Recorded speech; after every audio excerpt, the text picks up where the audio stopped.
What does it take to become a good leader? What separates a good leader from a not-so-great one? You'd think that everything there is to learn on leadership skills and roles of authority have already been talked about online, but you'd be wrong. There are in fact some hidden traits that are very rarely talked about. These traits tend to be specific, aren't generic, and aren't any you'd find in just any ordinary leader. In fact, going through these traits, you might see why people who possess them are considered true leaders, people even you would want to follow. Number 10. Self-critical. There's a fine line set in stone between giving yourself a hard time and paralyzing yourself with overanalyzing and being too self-critical. That fine line is what separates a man with true leadership skills from one without, and it's something you need to master if you want to step into leadership roles. So how does this work? How do you know where to begin and where to stop? How do you keep yourself in check to keep it from going too far? It's actually a lot easier than you'd think. The simple solution is to self-manage instead of self-criticize. This means that when you assign roles in a team, set deadlines, and allocate workload, you need to do the same for yourself. However, if you've given everyone else a deadline of 6 hours, you need to show up in 5. Lead by example. The best leaders are those who are committed and hold themselves accountable. You need to show everyone in your team that you're fully capable of taking them forward. The only way to do that is by being disciplined and self-critical. Number 9. Premeditate and foresee. It sounds almost impossible to be able to tell what's coming next. However, to be a good leader, you need to be able to see what's coming, anticipate the unexpected, and then navigate through those challenges as if you'd already peeked in your crystal ball and knew that all of this was about to happen. The question, though, is how? As in, how can you tell what's happening next? A leader who's hands-on maintains a strategic approach with the team. He knows what's going on every step of the way, what the circumstances are, and most importantly, knows what the possible challenges could be. Based on all these parameters, he creates a roadmap to success. And what's a roadmap that doesn't take speed bumps into account, right? A good leader isn't overly optimistic, but they're not overly pessimistic either. They're simply realists who can see what can go right and what can go wrong, and have exit strategies in place for every scenario. Your team needs to be able to count on you, and who would make for a better leader than someone who knows every next move? Number 8. Never stop communicating. Contrary to what people on the internet are trying to tell you, a good leader isn't someone who's elusive and secretly spies on his team. Some people believe that the best way to lead is to stay far away from what the team is doing, but maintain their presence through constant fear. Does that sound like a good leader to you? Someone who's respected? No. And that's because that's not a leadership quality you should strive for. Instead, do the exact opposite. Maintain an open line of communication with your teammates. Stay out of their way and do not micromanage them. However, keep your door open just enough for them to be able to come to you with their concerns and progress.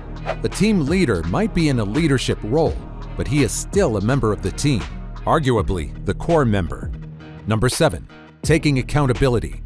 What causes a great deal of disconnect between team members and team leaders is the fact that the leader seems to only show up when it's time to take credit, despite never having done anything to achieve the success that he's now taking credit for. At the same time, such a team leader is nowhere to be seen when the team is being grilled. Now, what would separate this leader from one who's actually a good one? That's accountability, something everyone, team leader or not, should possess. The fact of the matter is that a team leader is held to a higher standard than the team members. Not because the team members don't contribute toward success, but because the team leader is the captain of the ship. When the ship makes a historic discovery, he's the one who should relay the findings and discoveries to everyone else. Take charge and tell people what an awesome job the team did. On the other hand, if the ship capsizes, he needs to be the one to own up to the failure, admit that there were things they could have done differently, and take the grilling. Number 6. Realistic and clear goals. Keep your eye on the prize, but don't be delusional when it comes to setting your goals. This means that while everyone strives to become successful as a group and be well known and well regarded, you need to stay grounded and set realistic goals. That is, the ultimate prize is to win, but the goals to get there aren't insane. Your team shouldn't have to jump through hoops to get the job done. As a team leader, you need to be able to recognize what each team member is good at and what they're not that great at. Recognize everyone's strengths and weaknesses, allocate tasks, and set goals accordingly. There's no point in setting an unrealistic, overachieving goal when your team isn't well equipped to get there. Two things happen in that case.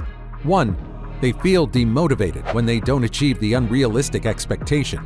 And two, they're sidelined from actual work they could have been doing. Success is a journey with very real milestones. Nothing too crazy. As a team leader, you need to be able to see that and then relay it to everyone else. Number 5, the dream team. Let's face it, some people have different skill sets than others. No two people are alike. So why should what they bring to the table also be the same? The fact is that you cannot hold two people up to the same standard, knowing that one of them can achieve the goal and the other cannot. That's setting them up for failure. Instead, when building your dream team, you need to be able to examine the members.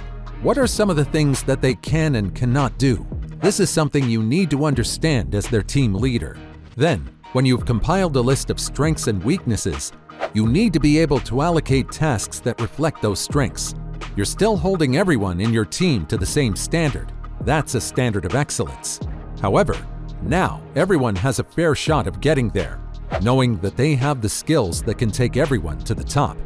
Number 4, walk the walk. No one likes a leader who shows up every so often, gives everyone orders, grills them for what they haven't done, and walks out without so much as acknowledging their achievements. That's not a leadership quality, and certainly not a quality people appreciate in others. Less so someone who's supposed to represent them. So how do you overcome this? How do you keep yourself from becoming that sort of leader? You need to talk the talk and then walk the walk. Simply, this means that everything you're demanding of your team is something that you believe can be achieved by yourself too. No, this doesn't mean that you need skills that take years to master. There are separate departments for that for a reason. What this means is that when you set daily goals for your team, such as deadlines, meetings, and even social goals for everyone to communicate and work together effectively, you need to set those same goals for yourself. Furthermore, you need to showcase that you're willing to become an equal participant in everything that the team does. You are, after all, a reflection of them and their hard work. Number 3, being able to bounce back. As the face of the team, you need to be prepared to deal with both success and failure. Now, while most people know how to act when they're winning, they don't know what the right protocol is when they're losing. In fact, when the going gets tough, some leaders vanish into thin air, as if they were never part of the team to begin with. The fact is that you'll face highs and lows that just come with the territory. The question is, how do you bounce back from those lows and strive for those highs again? A leader gets to feel defeat and disappointment, but the one thing they should never do is relay hopelessness to their team.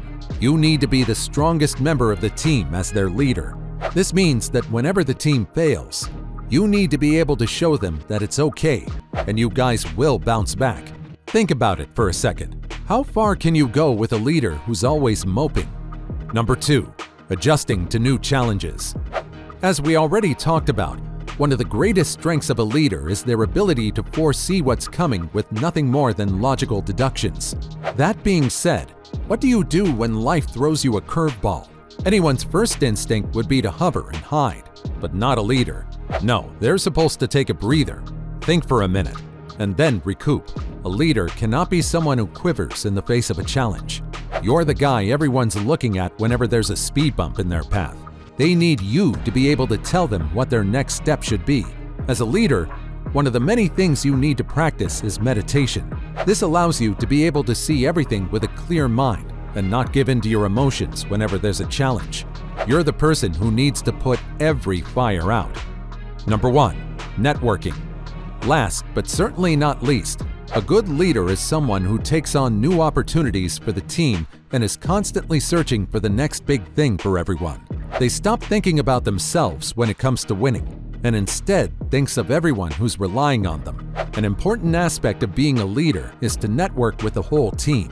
This means that whenever a new opportunity presents itself, you keep your team, their strengths and weaknesses, and their concerns in mind. Now, you're not working solo anymore. and you have to go back and navigate new challenges and projects with an entire team of people depending on you. Do right by them.